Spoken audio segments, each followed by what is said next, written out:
ولا قوة إلا بالله العلي العظيم. أعوذ بالله من الشيطان اللعين الرجيم. بسم الله الرحمن الرحيم. الحمد لله والصلاة على أهلها. رب اشرح لي صدري ويسر لي أمري واحلل عقدة من لساني يفقهوا قولي. أما بعد، فقد قال الله تبارك وتعالى في كتابه الكريم وهو أصدق الصادقين وقوله الحق: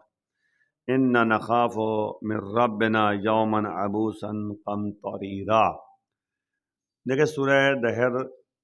جس کو سورہ انسان بھی کہا جاتا ہے،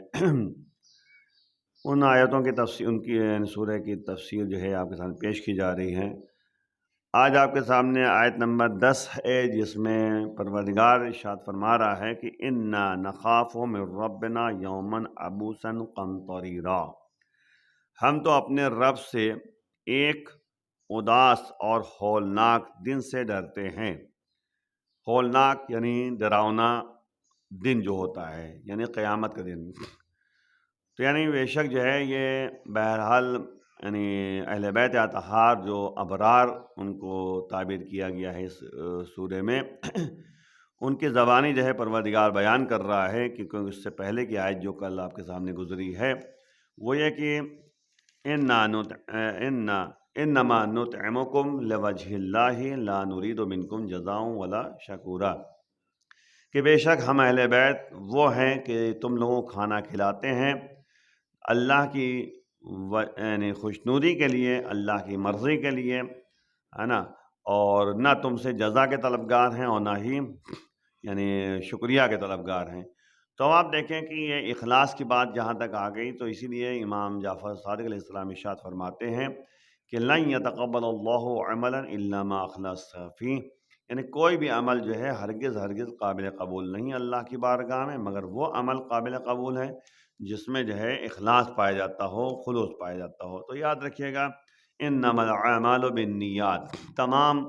اعمال کا دار و مدار جو ہے نیتوں پر ہے، یعنی نیت جیسی ہوگی ویسا عمل اس کے لیے اللہ کی بارگاہ میں قابل قبول ہوگا۔ اگر نیت جو ہے صحیح سلامت ہے تو وہ کام جو ہے اللہ قبول کرے گا۔ اگر نیت میں کھوٹ پایا جاتا ہے تو پھر جو ہے اس میں جو ہے اللہ کی طرف سے کوئی جزا ملنے والی نہیں ہے۔ روز قیامت بہت سے ایسے افراد نظر آئیں گے کہ جن کا نام اعمال جب ان کے ہاتھ میں دیا جائے گا، وہ بھی بائیں ہاتھ میں، تو اس کے بعد وہ کہے گا پروردگار میرے یعنی نام اعمال میں وہ اعمال ہیں ہی نہیں جن کو میں نے دنیا میں انجام دیا تھا۔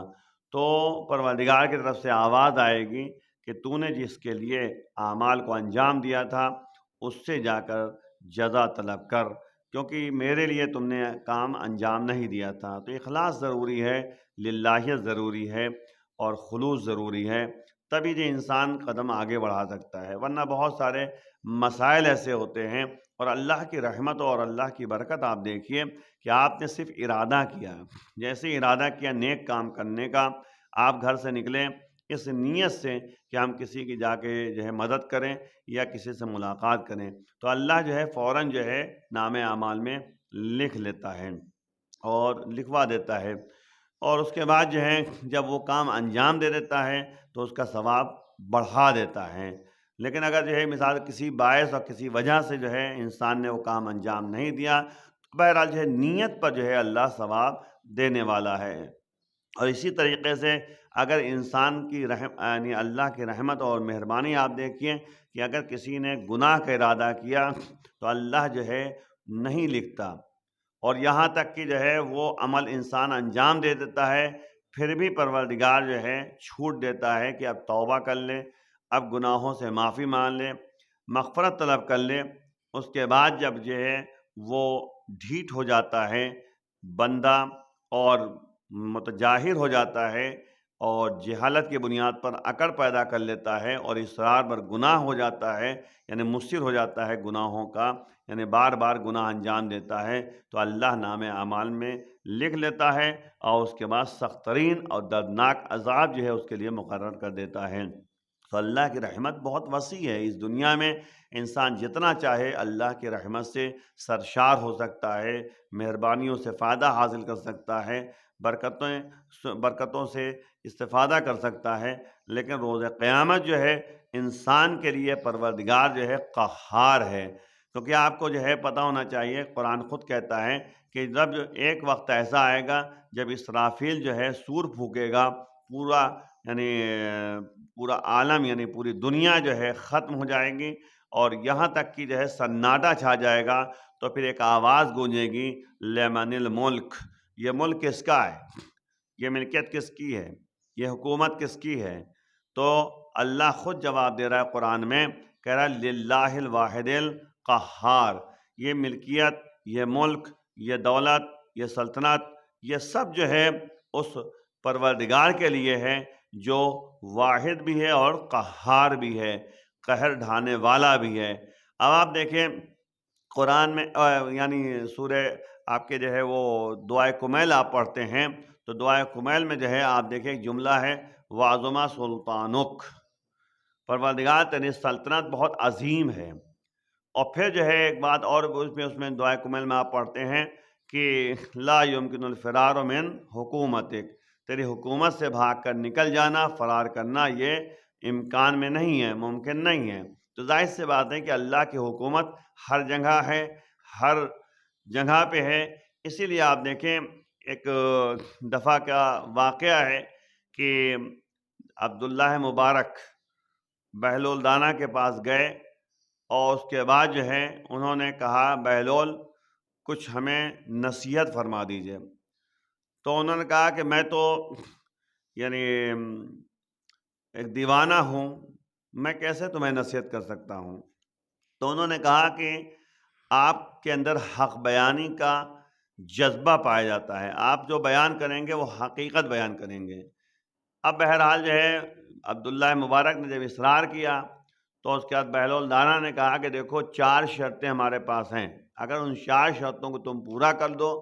تو پھر ہم کچھ نصیحت کریں۔ تو عبداللہ مبارک نے کہا کہ بہلول اگر 4 کے بجائے کئی شرطیں ہمیں ماننی پڑے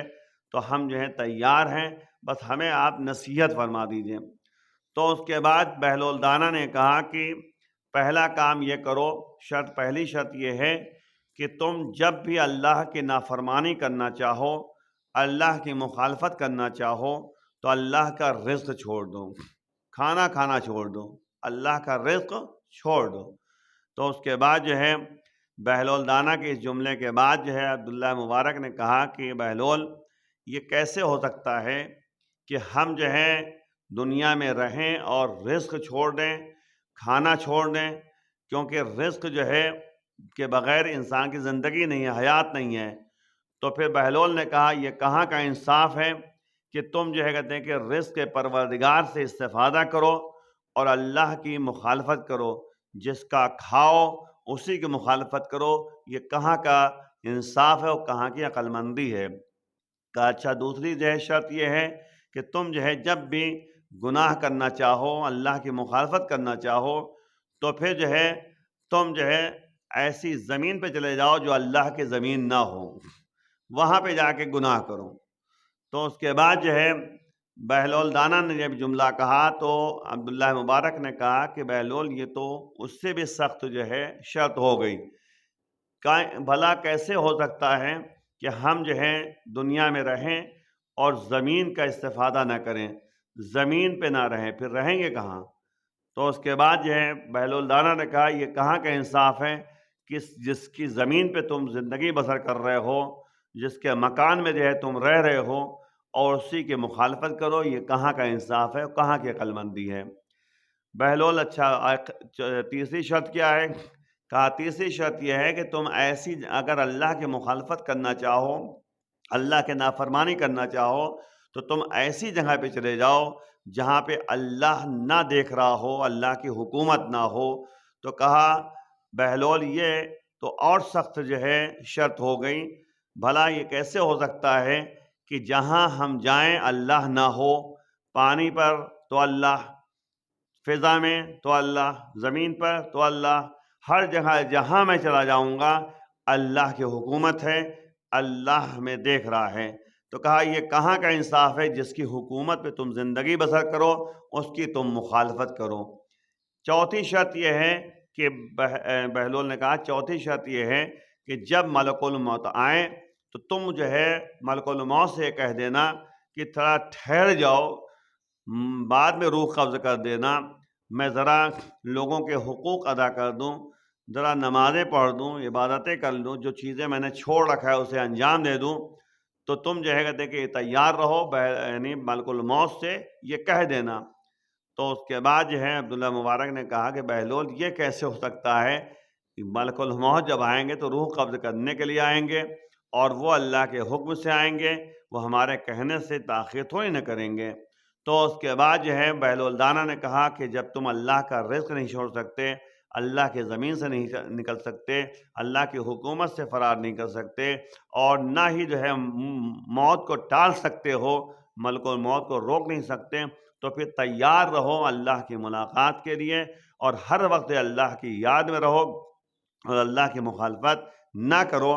بلکہ اللہ کے بتائے ہوئے راستے پر چلو۔ تو غور فرمایا آپ نے کہ چھوٹی سی جو ہے بات تھی، لیکن بہت بڑی بات ہے جس کی طرف توجہ کرنے کی ہمیں ضرورت ہے۔ بہرحال بات یہ ہو رہی ہے کہ اہل بیت اطہار کی زندگی کا ایک یعنی کردار پیش کیا جا رہا ہے کہ انہوں نے کہا کہ ہم تم لوگوں کو کھانا کھلاتے ہیں تو نہ تم سے جو ہے جزا کے طلبگار ہیں، یہ سب اللہ کی خوشنودی کے لیے، اللہ کی مرضی کے لیے، اخلاص کے لیے، خلوص کے لیے، نہ تم سے جزا کے طلبگار ہیں اور نہ ہی شکریہ کے طلبگار ہیں۔ یہ سب جو ہے جزا اللہ کے لیے، اللہ کی طرف سے جو ہے ان کو جزا ملنے والی ہے۔ بہرحال اور اس کے بعد جو ہے آیہ کریمہ جو آج میں نے آپ کے سامنے عرض کیا ہے، پیش کیا ہے کہ بے شک جو ہے ہم تو اپنے رب سے ایک اداس اور ہولناک دن سے ڈرتے ہیں۔ ہولناک یعنی خوفناک روز، جو روز قیامت ہے۔ قیامت کا دن جو ہے اداسی کا دن ہوگا اور سختی کا دن ہوگا۔ اس دن قہاریت ہوگی، ہے نا۔ رحمانیت اور رحیمیت جو ہے، مہربانی، یہ صرف دنیا میں جو ہے اللہ نے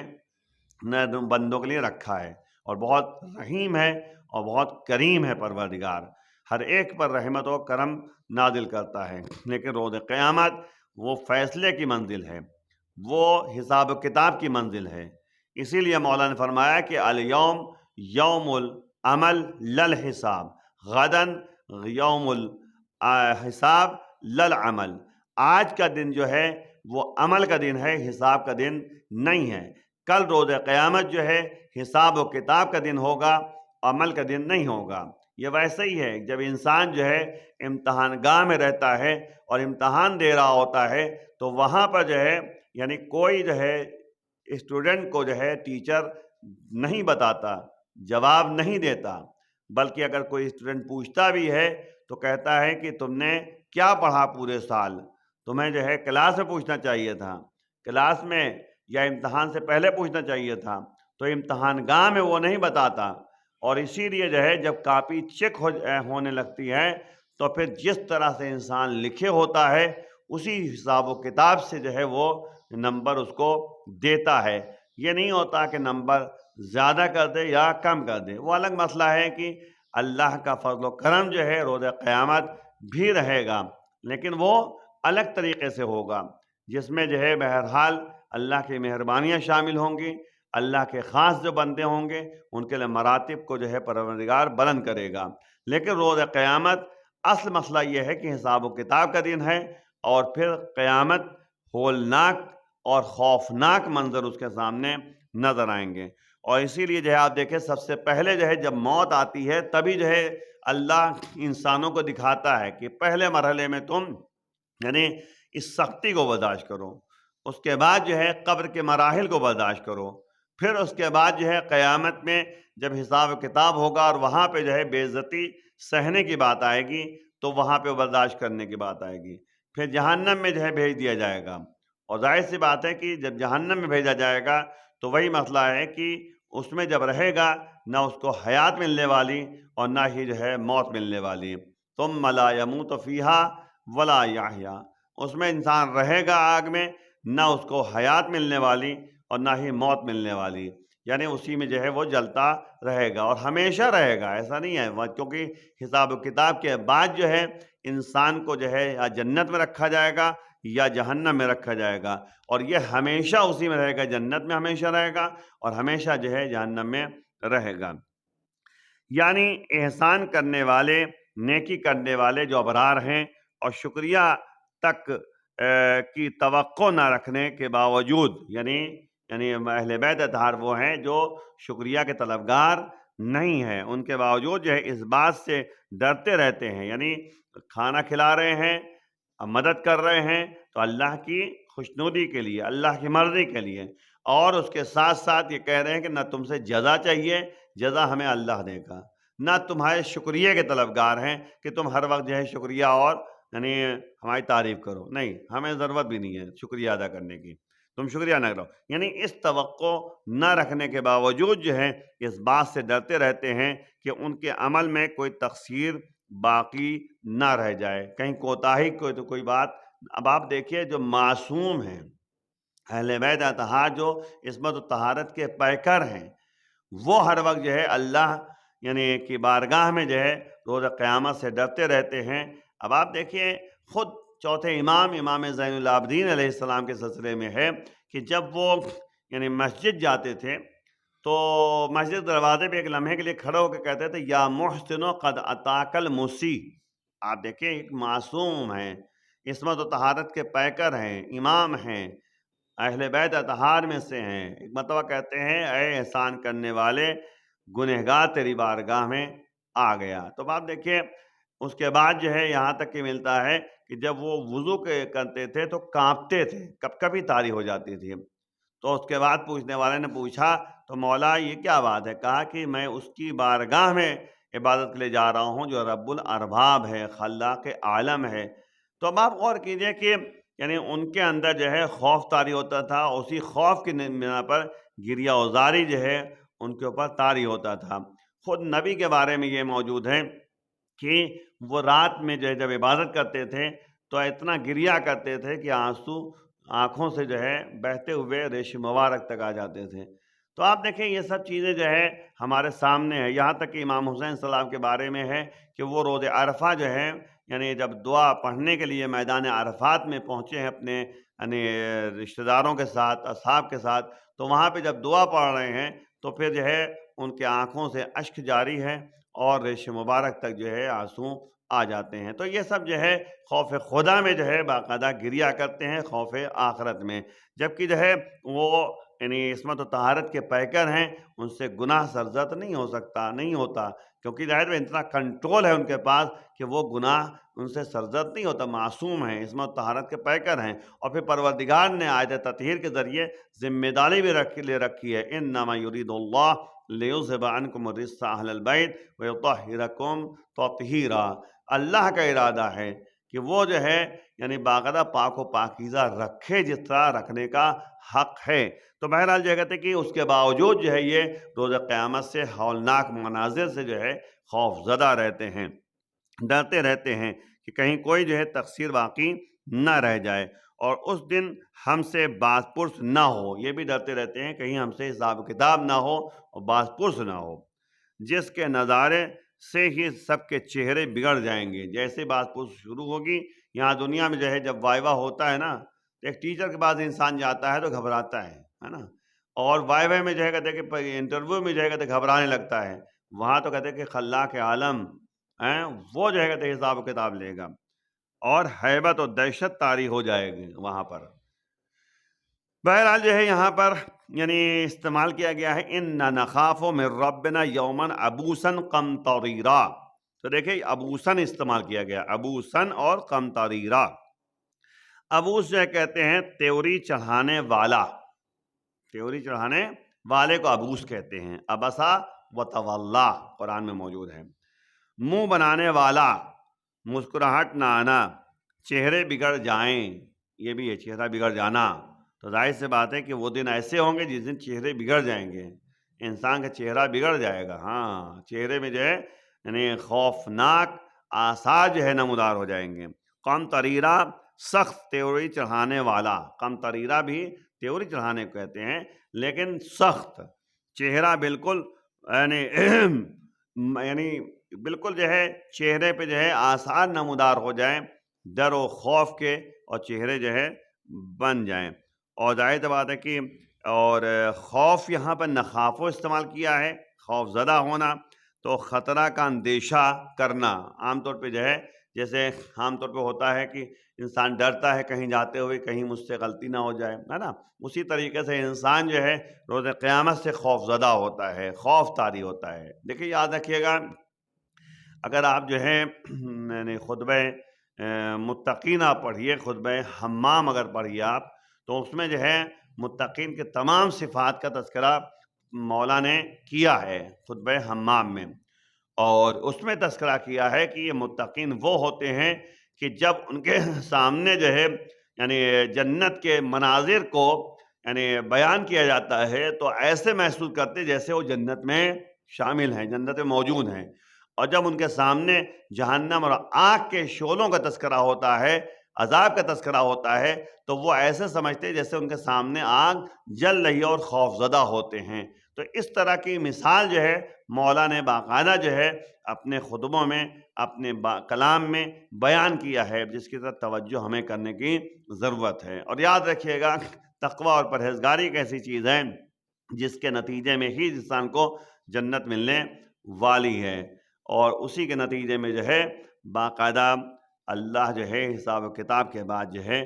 نعمت سے نوازے گا۔ ایک بات یہاں پر یہ ہے کہ سورہ اسراء میں جو ہے آیت نمبر 57 ہے، جس میں پروردگار کہہ رہا ہے وَيَرْجُونَ رَحْمَتَهُ وَيَخَافُونَ عَذَابَهُ،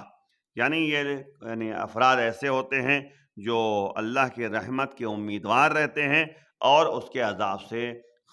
خوف زدہ رہتے ہیں اور ڈرتے رہتے ہیں، حب للہ، اللہ کی محبت میں۔ تو بہرحال جو ہے ان تمام باتوں پیش نظر ہمارے لیے ضروری ہے کہ ہم جو ہے خوف خدا دل میں پیدا کریں، اور نتیجے میں جو ہے اللہ کے یعنی بتائے ہوئے راستے پہ چلنا ہماری ذمہ داری عائد ہوتی ہے۔ اسی لیے جو ہے آپ دیکھیں یعنی اصول کافی میں جو ہے مولا نے مثال دی ہے کہ انسان جو ہے دنیا میں اگر زندگی بسر کر رہا ہے تو دنیا جو ہے ایک سمندر کی طرح ہے، جس طرح سمندر اتنا گہرا ہوتا ہے جس کی تہ کا پتہ ہی نہیں ہوتا، ویسے دنیا کی محبت میں انسان غرق ہو جاتا ہے، اس کی انتہا کیا ہے اندازہ نہیں ہوتا۔ تو لیکن وہ ہے جس طرح سمندر میں کشتی کو استعمال کیا جاتا ہے، ویسے دنیا میں جو ہے مولا کہہ رہے ہیں کہ تقویٰ کی کشتی کو تم استعمال کرو۔ آپ دیکھیں یعنی اگر جو ہے یعنی یہ بھی غور کرنے کی بات ہے کہ انسان جو ہے بس ایک مسئلہ آپ کے سامنے اور گفتگو تمام، کہ ایک بات جو آپ کے سامنے ہے کہ پورے سال اگر کوئی بیمار ہے، دیکھیں بیماری کے لیے اس دن بھی ہم نے آپ کو بتایا تھا کہ انسان کو یہ سمجھنا چاہیے کہ خود اس کے لیے نقصان دہ ہوں، اور اگر قرائن کے ذریعے اندازہ ہو جائے کہ ہم روزہ رکھیں گے تو ہمارے لیے جو ہے نقصان دہ ہوگا، تو اگر جب وہ احساس کر رہا ہے اس بات کو تو پھر وہ روزہ نہ رکھے، خود اس کو ڈیسائیڈ کرنا ہوگا۔ اب اگر جو ہے پورے مہینے وہ بیمار رہا تو صرف ایک مہینے پورے 11 مہینے میں جو ہے وہ روزہ رکھے گا۔ اب اگر جو ہے پورے سال جو ہے وہ بیمار رہا، مستقل بیماری اس کے سامنے ہے، تو کیا کریں؟ روزہ نہیں رکھ سکتا۔ تو بہرحال اس کے لیے جو ہے یعنی کہا گیا ہے کہ ایک مطعم جسے کہتے ہیں فقیر کو دینا ہوگا، اور جس کے نتیجے میں جو ہے وہ باقاعدہ جو ہے یعنی کفارہ اس لحاظ سے وہ کفارہ نہیں ہے جو کہتے ہیں کفارہ اس کے پر واجب ہوتا ہے، بلکہ مطعم کے حساب سے جو 3 پاؤ گیہوں ہوتا ہے وہ فقیر کو دے گا۔ آخر میں بارگاہ موت دعا ہے پروردگار بحق زہرا و ابیہ و بالہ و بنیہ ہم سب کے گناہوں کو معاف فرما، جو افراد پریشان حال ان پریشانی دور فرما، امام کے آوان انصار میں شمار فرما، پروردگار محبان اہل بیت شیعہ نظر کرار اہل بیت کے چاہنے والے جہاں پر بھی ان کی عزت و جان و مال کی حفاظت فرما، امام زمانہ کے ظہور میں تعجیل فرما۔ وآخر دعوانا الحمدللہ۔